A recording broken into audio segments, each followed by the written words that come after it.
Want to know when there's a new episode of Remarkable People?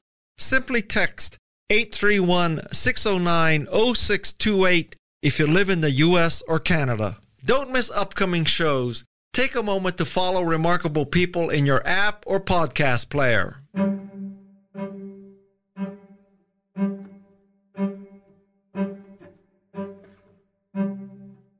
I'm Guy Kawasaki, and this is Remarkable People.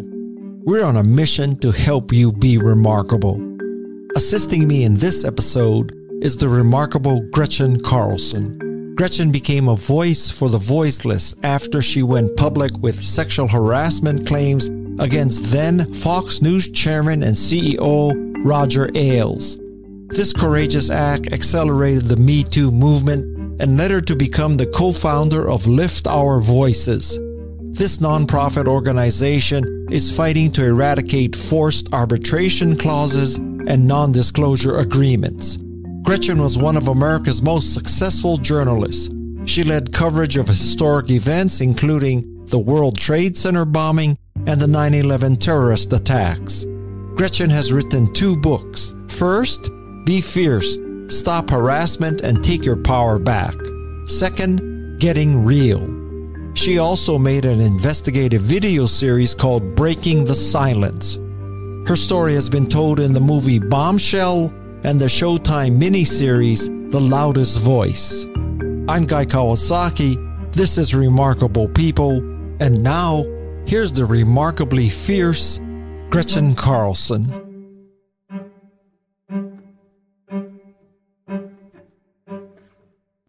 So, do you mind if we go back in history and start with Miss America? Sure, why not?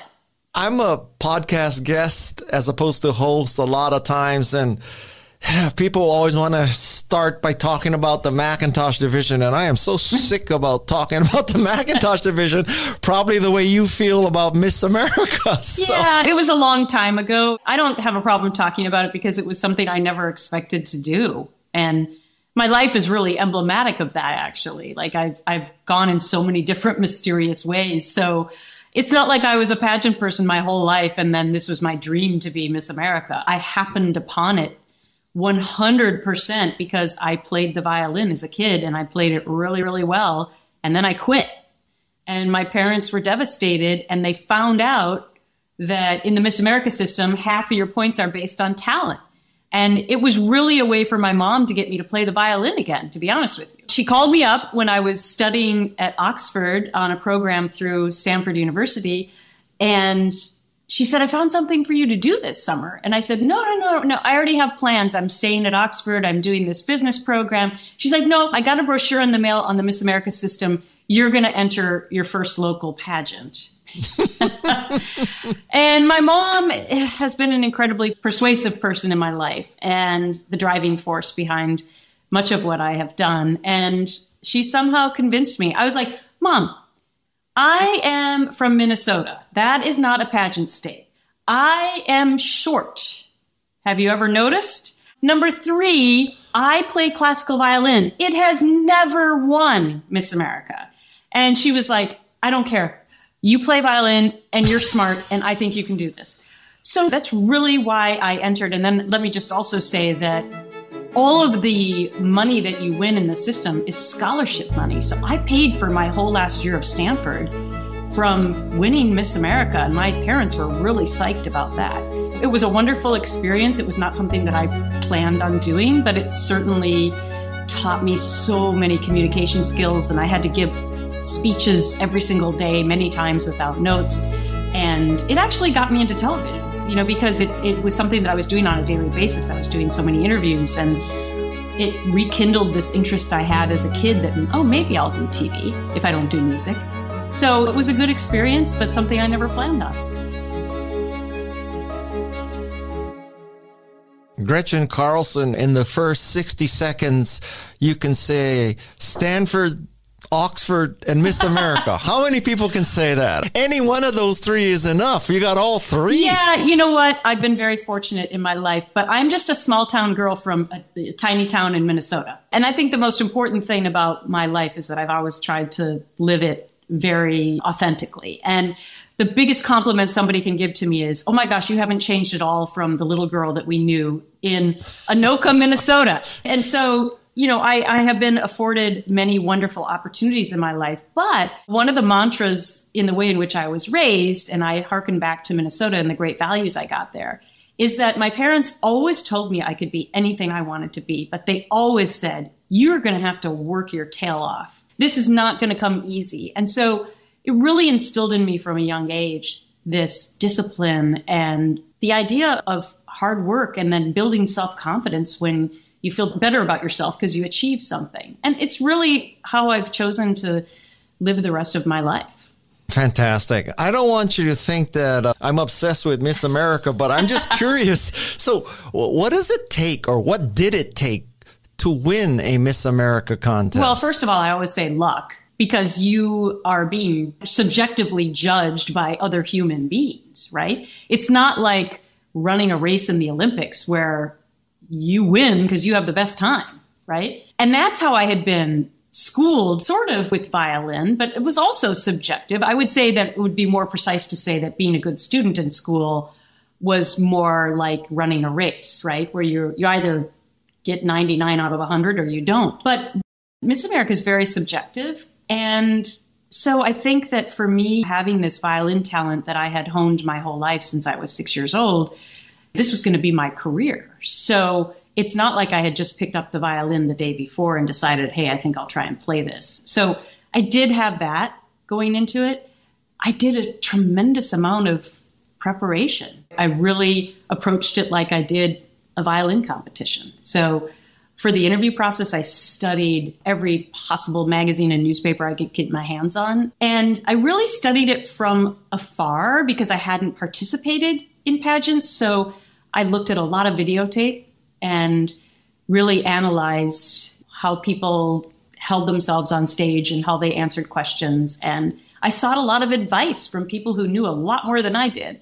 And then I had my silver bullet, which was my mom, who really was there every step of the way with me and guiding me and giving me support. I'll never forget, I'll tell you a funny story. On the final day after I became the Miss Town that I had to become, and then I became Miss Minnesota, and I was going to Atlantic City for Miss America.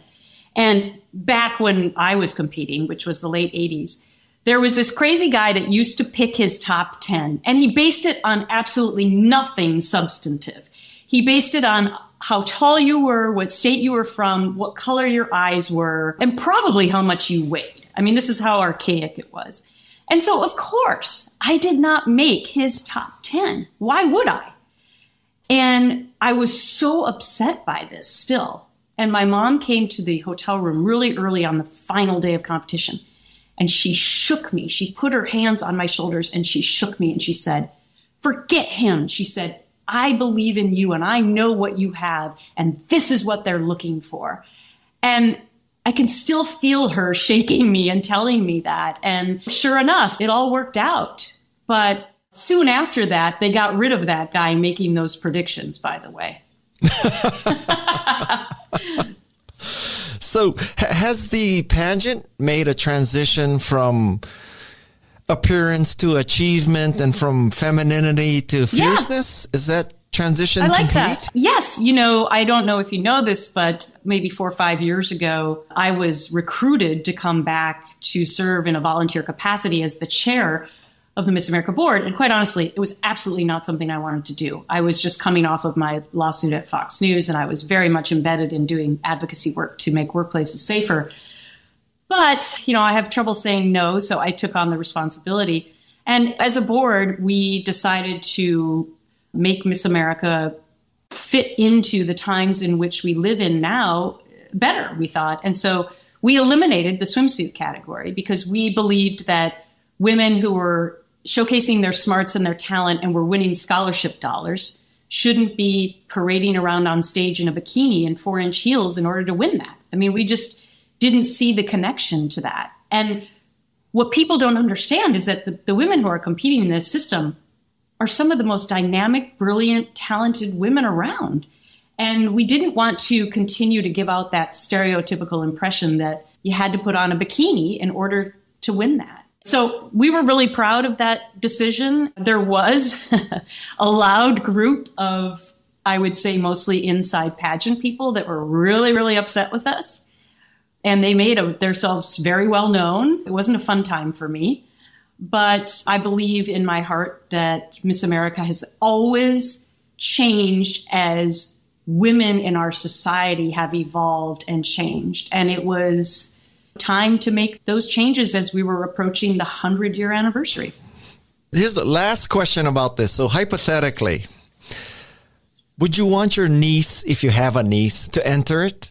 I'll make it better for you. My daughter, who's 19, who happens to be a very gifted pianist, who also happens to be smart, she'd probably do really well in the Miss America system. But that would be her choice. She obviously knows what I did. Although, funny story, Guy, I don't have anything out in my house that signifies that I was Miss America. And so she actually found out that I was Miss America from somebody at school when she was 8 years old. And she came home and she said to me, "Mom, I heard you were some America thing." And I said, "Yes." I said, "I've been waiting for this day." And she said, "What is it?" And so I said, "Well, come up in my closet." And I dug out the crown. I know some people are mortified that I don't know exactly where it is, but it has this really cool box. And I dug it out and I showed it to her. And then I have my gown that I wore in a box. And so I showed that to her. And I said, "Do you want to put it on?" And she said, "Yeah." And then about 10 minutes later, she was done with it. She was like, "Okay, that I understand now. That's pretty cool."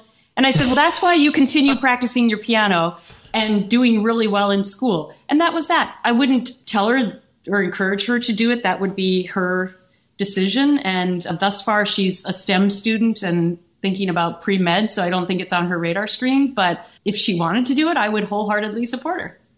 You just said you're not too sure you know where the crown is, but do you know where the pen is that Joe Biden used to sign the act in March? I do. It's actually like 4 feet away from me right now. Do you want me to show it to you? Because I just got it framed. Is it like a Mont Blanc or some fancy fountain pen? Hold on. I'm gonna see if this pen? cord can bring me all the way over here. And I'm going to get this beautiful framed piece that I just picked up. Wow. Okay, so here is the actual bill, now law, that was signed into law. And then there's the pen.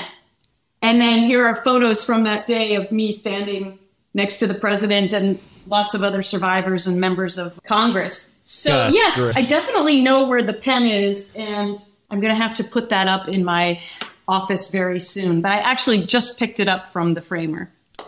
That's great. So, can we now switch topics? And we're going back to July 2016.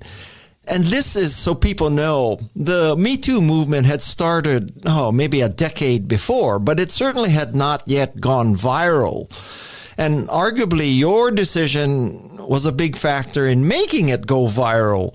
So just what went into making such a momentous decision to do what you did? A lot of things, Guy. You know, I always say that building courage to that level is not like walking into a room and flipping on a light switch. I mean, you know, it's not like I just decided the week before that I was going to do something like that. It took years for me to understand what was really going on and what I might be able to do about it.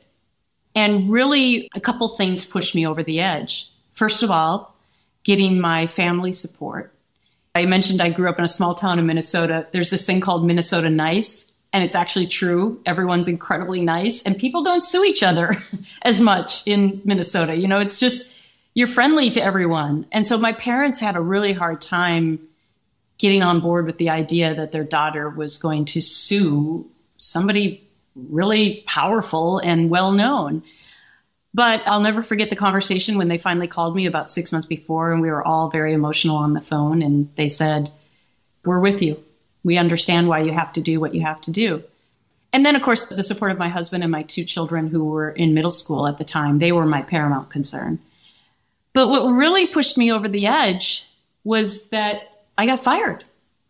And my legal team was shocked at that because it was it was kind of, I mean, in a way it was horrible, but in another way for my case, it was kind of good because it showed that I hadn't been fired because I had done something wrong or because I was bad at my job.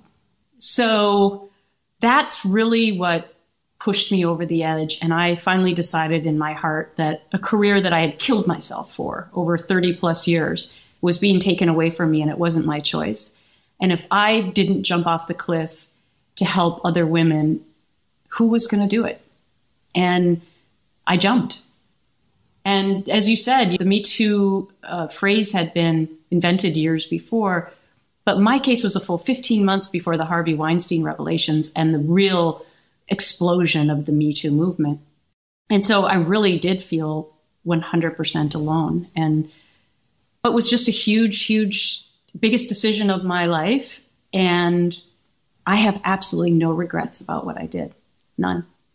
I loved reading your stories about walking through the airport and various airline employees thanking you. That's a great story. But I would like people to understand, what's the price of being bold and fierce?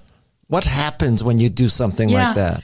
Well, thank you for talking about the positive side of it, because I honestly didn't know what was going to happen to me, Guy. Like, when you do something like that, you don't know what's going to happen to you the next 5 minutes, 5 days, 5 months, 5 years. I honestly thought I was going to be sitting home crying my eyes out for the rest of my life because I had been fired. And instead, I started getting that positive reinforcement, whether it was people in the airport or women who started reaching out to me, who I had no idea who they were, and they just wanted to share their own stories of what had happened to them in a similar way with me. And that is when I realized I've got to do something about this. I can't just do this and not make change as a result of this. I have to roll up my sleeves and get to work like I've always known how to do. And that was really the second piece of being bold was, okay, how do I fix this now, right?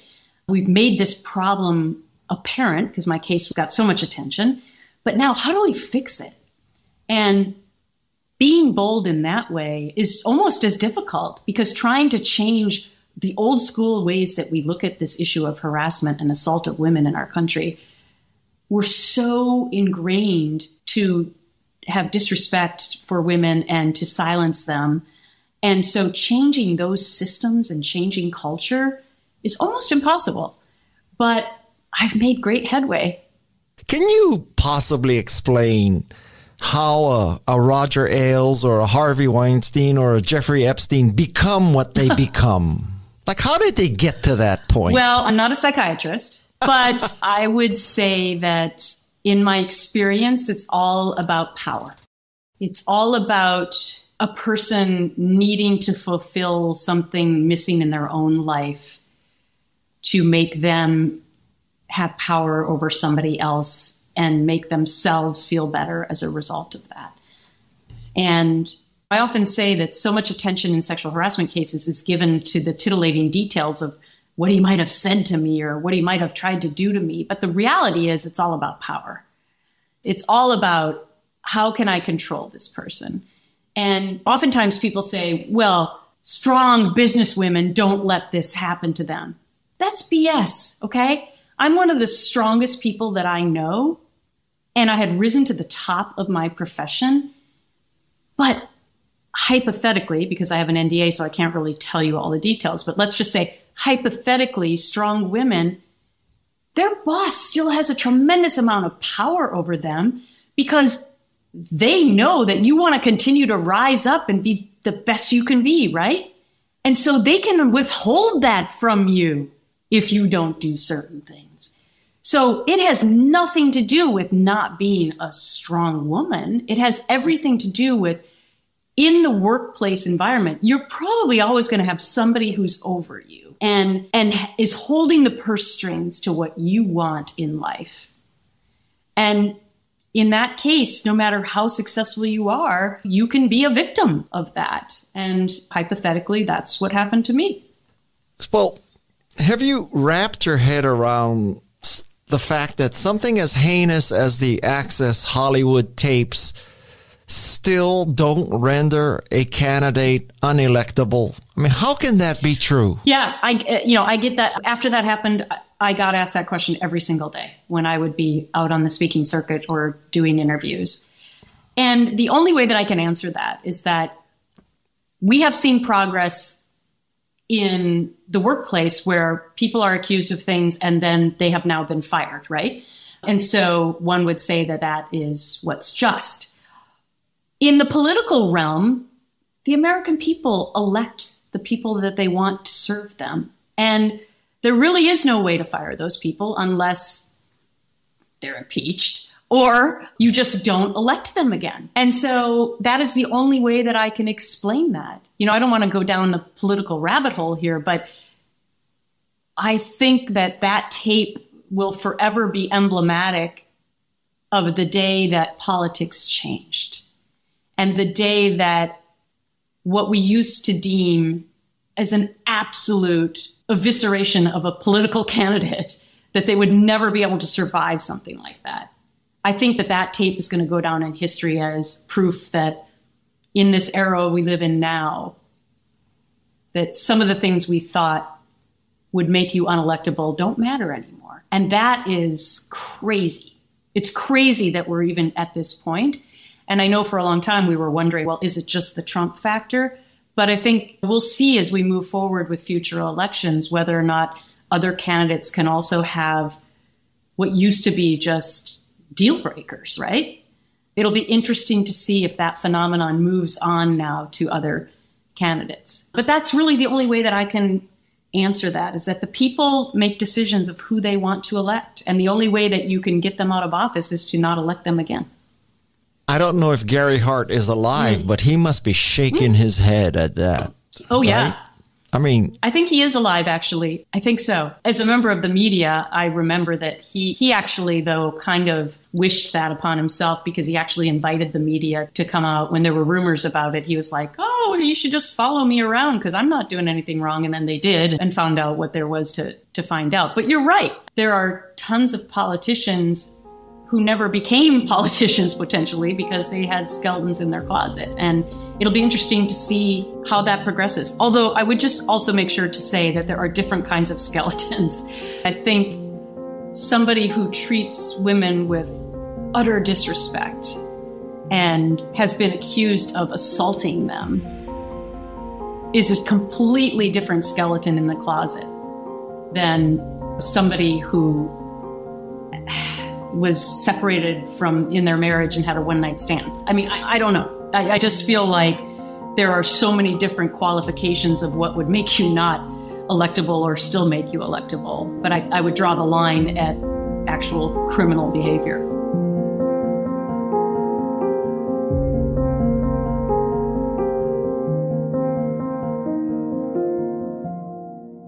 and what's your analysis of the women who are complicit with some of these men?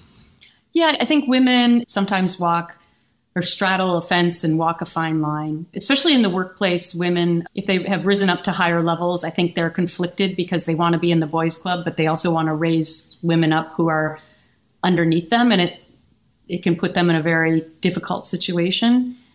And I think that for the longest time, the advice that we were given as women was if something happened to us, to just go along with it and not mention it to anyone else and just stuff it down inside of us and move on. And I think that some of that complicity is from that.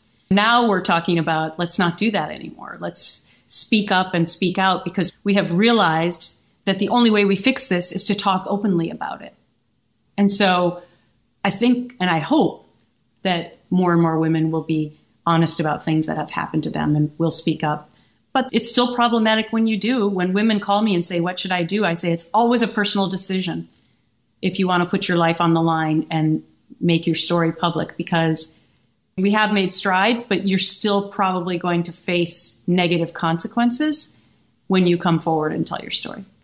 Where do you think we are today? That's a very general question. It's different if you're in a small company versus a Fortune 500 company. But generally speaking, is the trend good? Are we making progress, or do the pigs continue to run the executive suite? Well, I will say that this has been a depressing time for women's issues over the last couple of months. However, there's this interesting dichotomy that's going on, that while in many respects we feel like women are losing ground, the work I'm doing, we're actually gaining ground. So it's weird that the two things are happening at the same time. So you were just asking me about the pen, that the president used to sign my bill into law. I passed a bipartisan piece of legislation in the most hyper-political time of my lifetime. How does that happen? And it was about harassment and assault at a time when women are losing rights in other aspects of their lives. And so we're living in a weird time, but I feel incredibly optimistic about the work I'm doing because I've made so much progress in a short period of time. So, this bill that's now law means that women who are harassed or assaulted at work can't be shoved into secrecy. And that is huge. It's the biggest labor law change in the last 100 years.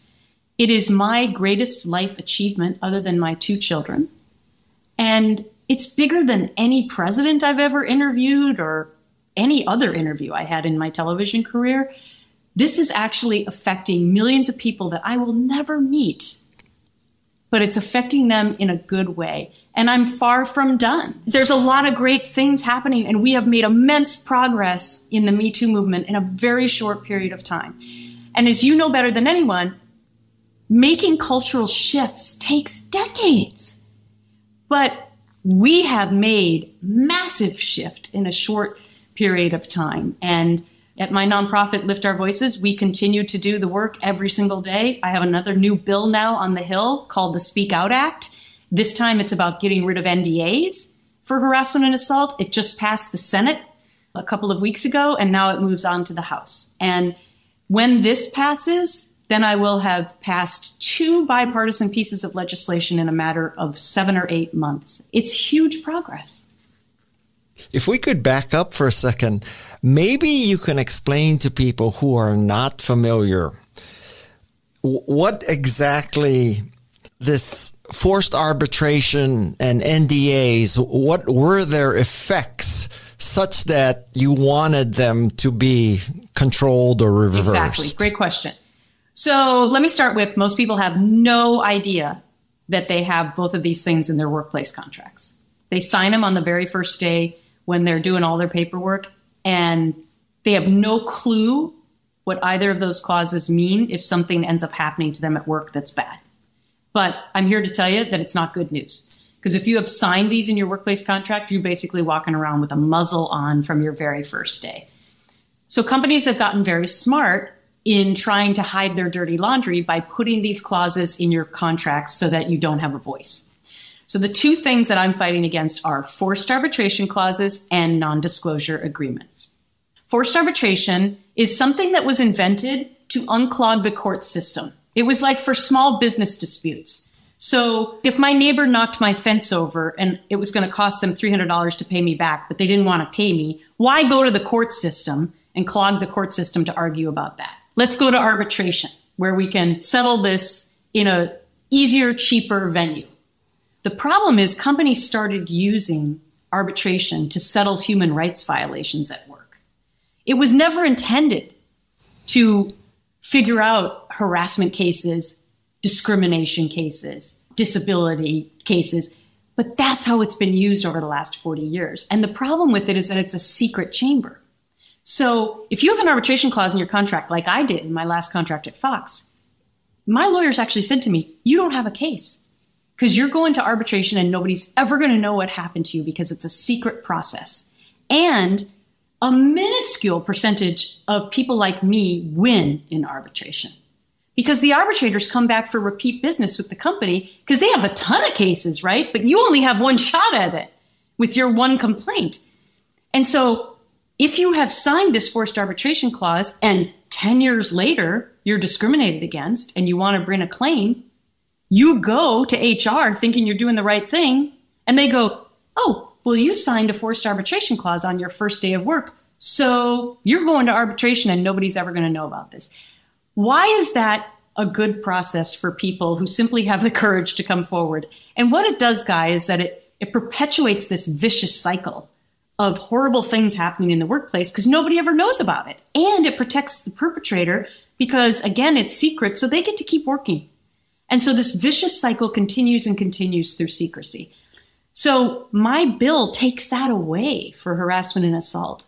Now, women who are harassed or assaulted, or men, have an opportunity to have a choice of whether or not they want to go to the secret chamber of arbitration, which I would not recommend, or if they want to be able to go to an open jury process. And that is why it's huge change, because now these cases will be open and out there.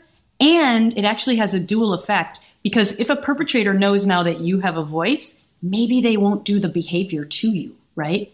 So it actually fixes the problem at the same time that it gives a person a voice. NDAs are used in the same way. People sign NDAs on their first day of work. They think they're just like signing the ability to not talk about trade secrets, right?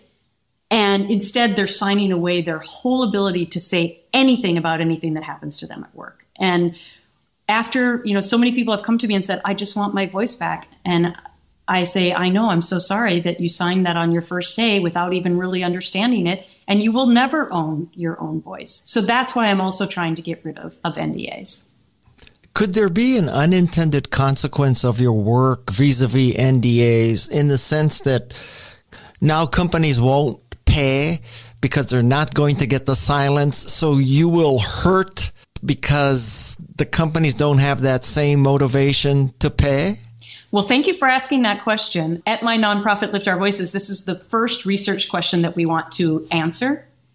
And we already have good data that we're going to use in the state of New Jersey, because in 2019, New Jersey became the first state to ban NDAs for every toxic workplace issue. So in New Jersey, companies cannot use NDAs for anything other than trade secrets now. And we know anecdotally from speaking to plaintiffs' lawyers in the state of New Jersey that nothing has changed with companies paying settlements. Nothing. So that's what we're trying to raise money for, to do more research like that, because we want to be able to bring that to other company CEOs, right? And to members of Congress to say, you see, when you give people their rightful voice back, it doesn't change anything. And so that's what we're working towards, is eliminating NDAs for everything. Because here's what happens with an NDA if you're allowed to use it. A company will say to you, I'll give you $1 million if you sign the NDA for the bad thing that happened to you. And if you don't sign the NDA, I'll give you $1. Well, what's the person going to choose? Sure. So it's like a bribery. But if you can't offer an NDA, what we're finding out is that the company's still willing to pay, probably with the hope that the person owns their own voice now, and maybe they don't want to make it public either. But at least the power is now in the person to make that decision. So that's where we're going. And by the way, nobody I've ever talked to actually wants to file a lawsuit. They just want to work. So I'm not advocating for people to file lawsuits, but sometimes it's the last resort. And for me, it was the last resort. And for thousands of other women I've spoken to, it was the last resort. They just wanted to work with dignity. So I'm not advocating that we should have a whole bunch more lawsuits. I'm advocating that companies should get rid of these bad apples inside of their networks and just allow women to work in a safe environment. That is not that tough, but that will be a monumental change for that to happen. Yeah, what a concept, huh? Mm-hmm. So I have an idea for you. What? Maybe you've already done it, and maybe you'll think it's stupid, but... So, you know how the NRA has a scorecard where they rate politicians for, A, B, C, F, and basically every Democrat has an F for gun control? Yep. So your organization could create a scorecard rating system for politicians and companies. So Microsoft gets an A because there's no forced arbitration. There's no NDA clause. And some other company gets a C because, so you could rate companies kind of like Glassdoor meets NRA, and you rate companies for their policies so that at some point you would think their recruiters would say, listen, guys, you got to change all this because we cannot recruit talent because we're getting a D- according to Gretchen. Okay, Guy, do you want to work for me? Because this is exactly what we are working on right now and what we're trying to raise money for, is to put out that exact kind of a rating system. You're spot on. And we believe that the millions of employees in America and across the world are entitled to know whether or not their company silences them. First of all, we're the only organization fighting these issues in the workplace, unbelievably, at Lift Our Voices. But this will be the first of its kind report. There are a lot of other rating systems out there, like you mentioned. And there are even rating systems where the best places for women to work, right? The top 100 places. They might be looking at maternity leave, flex time, vacation, but nobody's looking at our metrics. And so the point you bring up is that some of these companies that are well known or get good PR for being fair companies to women and to other employees, they might get an F from us because they might silence their people. And we think it'll be a huge wake-up call to companies to want to get on board. It's kind of a black and white variable, right? So you get the employment contract from the company and it either says that or it doesn't. There's no discussion about rating systems. If there's an NDA clause, there's an NDA clause. You flunked, pal. Well, yes, but let me give you a little loophole, because this is what I've learned from all the legislative work that I've been doing over the last 5 years, is that once you pass a law, people will always try and figure out what the next loophole is to still get away with stuff, right? So the loophole with arbitration is that some companies get away with saying that they don't force their employees into arbitration because they offer a 30-day opt-out period from your first day of employment till 30 days. So in other words, in the first 30 days, you have the ability to go to HR and say, I don't want to opt in to forced arbitration if 10 years from now, a bad thing happens to me at work. All right, now let me ask you this. What bullshit? I know. Who knows what forced arbitration even is, number one? And name one person who has ever gone to HR in a situation like that within the 30 days and has said, I don't want to opt into arbitration. Name one person who's ever read his employment or her employment contract to know that's I know. I actually did, because I noticed that it was a change from my last contract. And I asked a lot of questions about it. But even somebody like me in my position, even contemplating a lawsuit, did not understand the negative ramifications of what arbitration would mean for me. So yes, you're spot on. This is what we need to do to make sure that employees know where they're going to work and whether or not they want it to be silencing. And also, I believe it will make companies change their policies. If this podcasting thing doesn't work out, I'll be sending you a link to my LinkedIn profile. Okay? All right. Well, maybe we'll hire you as a consultant. I want you to know I work for a woman who's half my age right now at Canvas. Oh, so there nice. You go. Dare I even ask this question, but what do you think of our Supreme Court these days? Well, as a journalist, I'm not supposed to have opinions on these things. On. No, I know. You're never supposed to say who you voted for and all that kind of stuff when you're a journalist. And actually, just for the record, I'm a registered independent because I think it's, well, first of all, that's what I believe. But also, I think that it's really, really important as a journalist to be independent in that way. What I'll say about the Supreme Court is that I think it has a lot of people re-examining whether or not these should be lifetime appointments, number one. And I think it has a lot of people re-examining whether or not there should be time limits before a president is leaving office where they cannot make an appointment if somebody dies or passes away, right? I think there are a lot of things that we have found out now that both sides do. They try to ram somebody in quickly before an election or something like that. But I think that we should be first of all, examining the lifetime appointments, or maybe that there's an age where there has to be retirement. Yeah, that's about all I want to say on it. Other than I'll just add in what I put out on social media is that it's unbelievable that I am doing the kind of work I'm doing to make change for women, better change. And at the same time, my 19-year-old daughter may have less rights than I have had. That's crazy. That's bizarre crazy. Yes, yes. Up next on Remarkable People. We still live in an era, even though we've made great progress, where you probably will be retaliated against, you probably will be fired, and you probably won't work in your chosen profession again. Listeners of the Remarkable People podcast will learn from some of the most successful people in the world. They provide practical tips and inspiring stories that will help you be more remarkable. If you live in the U.S. or Canada, text 831-609-0628 to get notified of each new episode. Welcome back to Remarkable People with Guy Kawasaki. It's very interesting. A minute ago, you defined yourself as a journalist as opposed to an evangelist for women's rights and meritocracies and open, fair, pleasant workplaces. So you still look at yourself as a journalist? Oh, yeah. I mean, I wear a lot of hats. When I really want to freak my husband out, I tell him I'm going to still go to law school.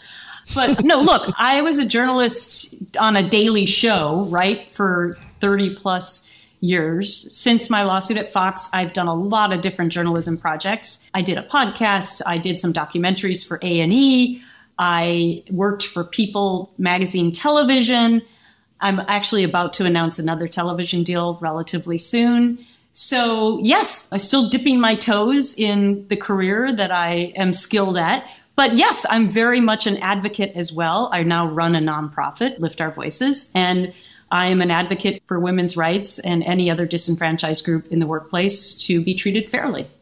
Well, Gretchen, I, for one, see you more as a newsmaker than a news reporter, okay? May I just go on the record that way? Thank you. I appreciate that. But you know what they always say about journalists? You're never supposed to become the news. On July 6, 2016, I did become the news. But I've taken full advantage of all of that to try and make the world better. And I'm incredibly proud of that. I think that horse is out of the barn. You mentioned a few minutes ago HR departments, and you went over it at a fast pace. I want to return to it because I think many people think that HR departments are on the side of the employee. No. And legal departments are on the side of the employee. So when you get harassed or something, you go to HR and they fix it, meaning they take care of the harasser. But that's not exactly the sentiment you expressed here. So how should people view HR departments? Yeah, I'm sure there's a lot of wonderful people who work in HR, and this is not a knock on them. It's a knock on the system. There is no way that there's not a conflict of interest with HR hearing these kinds of complaints because they get their paycheck from the top. And if the harasser especially is the CEO, you're doomed. HR is never going to side with you. And the reality is, unfortunately, that HR probably isn't going to side with you even if your harasser is a low-level employee for two reasons. You probably have one of those silencing clauses in your contract, so you're immediately going to be put into secrecy, and HR is going to be like, phew, we will never hear from this person ever again. And the second thing is the culture of the way we handle this. Why do we have that mentality? Why do we allow this to continue? That when a person has the courage to come forward, we immediately figure out how to try and get rid of them. That is the system that we are in. So it's not necessarily that HR people are bad people or that they wish ill upon people who have courage. But the system and the way we've done this is that we got to figure out how to keep this secret and push this person out. So that's what we've been living for decades. And one of the reasons that the American public got so upset about the Me Too movement in a good way was that they thought we had fixed this because they weren't hearing about any of these cases. But the reason they weren't hearing about any of these cases is because they were all going to secrecy, right? It was its own epidemic. Harassment was an epidemic, but the silencing of these issues is also an epidemic. And what is the third epidemic is the culture in which we still treat people who have the courage to come forward. We push them out and we consider them to be the problem. So in my mind, HR is not the right vehicle to handle these kinds of complaints. There should be an independent office or independent ombudsman of sorts who hears these complaints that has no ties to the company. They don't get a paycheck from them. They haven't done business with them before. They listen to both sides. They figure out what happened. And if, in fact, the person who came forward is telling the truth, the bad apple leaves and the person gets to keep their job. Because guess what? Now you don't need lawyers, lawsuits, arbitration clauses, NDAs. The person just gets to keep their job. And that's what I'm working towards, is changing the culture. And one of the ways to do that is to take it out of HR. I will say they should be out there marketing PR for everybody because they've done a brilliant job of making people feel like they are their friend. But they work for the company. And I just want people to understand that they should never go to HR until they have consulted some outside resource about whether or not they should actually go to HR. I just want to point out that you recently were a keynote speaker for an HR association, despite what you just said and your beliefs, right? It was actually the most heated speaking engagement that I have had in the last 6 years. But I mean, heated in a good way. I think that it was somewhat brave of this organization to bring me in because not only do they disagree with me, they actively were lobbying against my legislation. And they brought me in, and I felt sorry for the woman who had to interview me on stage because she was put in an impossible situation. I believe that everything I'm talking about is the right approach. And she was trying to tell me how great it was to silence people at work. And it was really fascinating, Guy, because when I left that speaking engagement and went back to the airport, and we were all still wearing masks, by the way, so it was hard to identify people. And I had at least 3 people come up to me from the conference and say, oh my gosh, I 100% agree with what you were saying. And that was kind of an embarrassing symposium. Look, being a change maker is never fun necessarily, and you're always going to have critics, and you're always going to have people working against you. That's a given. But that's how you know you're making a difference, is when you actually have people who come up against you. I hope I can change that organization's belief because they're the biggest HR conglomerate in the world. I hope I can change them because what they're teaching their HR executives is wrong. And more importantly, how they're treating disenfranchised groups in the workplace is wrong. And I hope I can get them to see it more from my side. Well, if you ever need an on-stage moderator, I volunteer. I'd be happy to do it. Oh, thank you. That would be a good conversation. We can be fierce together. Yes, we can. So after all the dust settles, suppose that a woman is listening to this and wants to know, so Gretchen, cutting to the chase, what do I do? What should I do? What's your advice? Well, first and foremost, when I wrote Be Fierce, it was actually a tribute to all the women who had come before me who never had a voice. And I intended it to be a playbook for people moving forward. So that would be my first piece of advice because it's like one-stop shopping to really find a guidebook about what you should do. But my chapter 4 is my playbook. It's my 12 top points of what women should do. And I will just give the first 3 here. And we just talked about this with HR, but always consult a lawyer about what your claim is before you do anything at work, because you want to find out what your rights are. If your statute of limitations are still existing, you want to find out if you have a forced arbitration clause and an NDA. You want to find that stuff out. So that's number 1. Number 2, document everything. Write it all down, send emails to document it. But here's the kicker. Bring it home. Because I can't tell you how many people I've talked to who documented stuff, and then when they got fired for coming forward, they couldn't go back to their office to get their evidence. So make sure that you start documenting and take it home. And number 3 is tell somebody else. I know how hard it is to tell somebody, but If you can say or have emails proving that on this date in this year, I was telling a person about this, and then that person can come forward and say, yes, that's true, it takes us out of the he said, she said realm, which so many of these cases are in. So those are my top 3 points of what I would say. And then I would just end with, it's always the personal choice of the person about whether or not they want to come forward. I can't tell them what to do with that because we still live in an era, even though we've made great progress, where you probably will be retaliated against, you probably will be fired, and you probably won't work in your chosen profession again. Now, I'm trying to change that. Wow. But yeah, it's a huge decision. But I got to tell you guys, some people finally, like me, you come to your wit's end and you're like, I want to get on the other side of the fence of this. I want to be a change maker. And I'm willing to sacrifice whatever it might be to make the world a better place. And it's a personal decision. And you're probably asked this at every single speech, but there are people listening to this who are going to say, well, what if you're not Gretchen Carlson? You're a single mom. Can I still be fierce and be bold? Can I go fight that? And that's who I'm speaking to. And that's why I'm doing the work I'm doing, because I understand that I have the resources and the platform that so many other people don't. And that's why I'm doing this work. And I understand that completely. And that's why I say it's such an impossible decision. Quite honestly, a single mom working a minimum wage job, she cannot literally afford to come forward because she can't afford to lose her job as a result.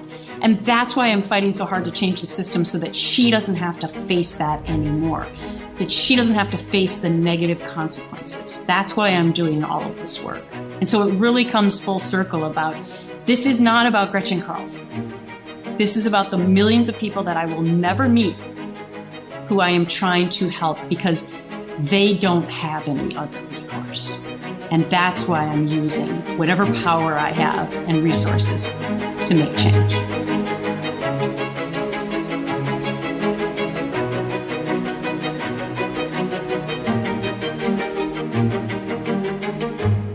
A few minutes ago, you said something about an independent ombudsman not paid by the company. So who pays that person? Why is this person doing this? The company would still have to pay them, but they would have no past relationship with the company. What I mean by that is there are a lot of law firms out there that are on the payroll of the company, and you often hear that the company did their own internal investigation with the law firm that was already on their payroll. That's not an independent investigation. What I mean is you have to go out and find a company or person or lawyer who's going to do an investigation that has no vested interest in who's right or wrong. And in so many of these cases, you can pretty much be rest assured that those internal investigations that come from a law firm mean nothing. Because if they have already done business with the company in the past, then that is not fair for that group to come in and be the independent person to determine what actually happened inside. So that's what I mean by it. Somebody's going to have to pay the ombudsman, but it would have to be an organization that does no other work for the company other than hear complaints. Please retell your experience when you talked at your son's school. And the bigger question is, what's your advice to young men? Thank you for asking that question, because the biggest lesson I've learned, other than by talking about these issues, we fix them, is that we need to get to our boys young. We need to get to our boys at a young age before they develop their opinions about how they look at women. And they develop those opinions early. And so I have spoken to exactly one boys' school in the last 6 years, and it was my son's school. I should be speaking at hundreds of boys' schools to teach them about these issues so that they learn how to respect women like they do their mothers and their sisters, so that when they get into the workplace, they exhibit that same amount of respect for their female colleagues. That's how we start to change the way that women are treated. And the second point to that is that men still run the majority of the Fortune 1000 companies. So we need them. We need them to help us to understand these issues and how debilitating these silencing mechanisms are. Take them out of your contracts. Help us, pay us fairly, respect us, and promote us, and don't harass us, and set the dynamic from the top down that you are not going to accept that kind of behavior. people and men running these companies, they need to understand the immense power they have in their hands to change culture. And so we need them on our team. It's huge. Men and boys need to be invited into the conversation. And I do that every single day. My last question. You probably interviewed more presidents than anyone. Do you have any patterns that have emerged from interviewing all these presidents? Got any observations about them, how you can judge them, how you can understand what makes them tick? Well, I think all politicians are really good at not telling you necessarily what they really think. And that is a pet peeve of mine because they don't dare cross the line because they want to make sure they don't offend the base. And I just wish that more politicians would really say what they think. Maybe that's not going to happen in my lifetime, but I would just say that the common thread amongst all presidents or even members of Congress is that they stick to their talking points and they basically don't really tell you often what is in their heart. And I wish that would change because I think the American public is incredibly frustrated with that. And you think most politicians' heart is good? Oh, I don't know. I think that anyone who wants to go into politics, they should get an A just for that because it's such a rigorous process and your life is torn upside down in every which way. So I credit people who want to do that service. But I just wish that we wouldn't be so beholden to these voting blocks. And I'm not being ignorant of how the system works. I actually understand it very well. But 43% of all Americans deem themselves to be independent, and yet we have no political party or funding for independent candidates. That's all I have to say to tell you that our system is broken. And if we would start funding an independent party, I think it would make the other two parties have to get in line. Because the independent party would probably win. And by the way, I also love being an independent because I actually believe in compromise. And that has become a horrible word on Capitol Hill over the last couple of years. Nobody wants to compromise except on my legislation.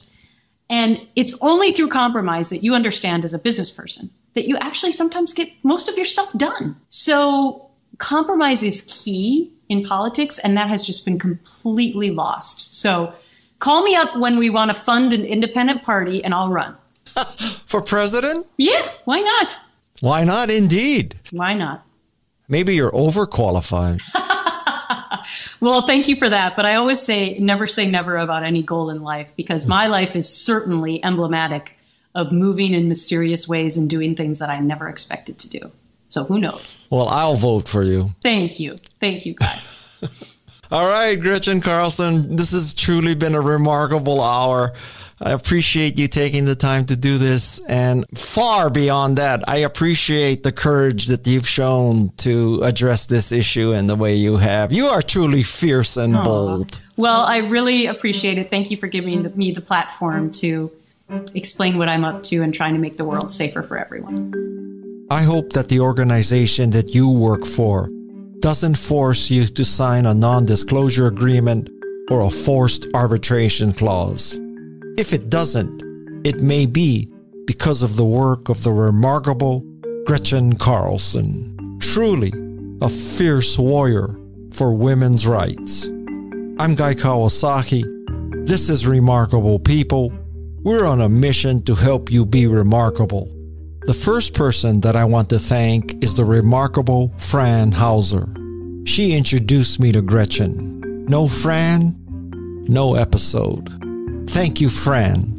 There are remarkable women on the Remarkable People team. Peg Fitzpatrick, Madison Nismer, and Alexis Nishimura.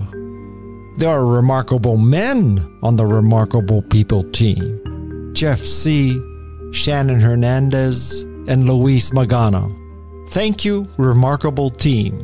Until next time, mahalo and aloha.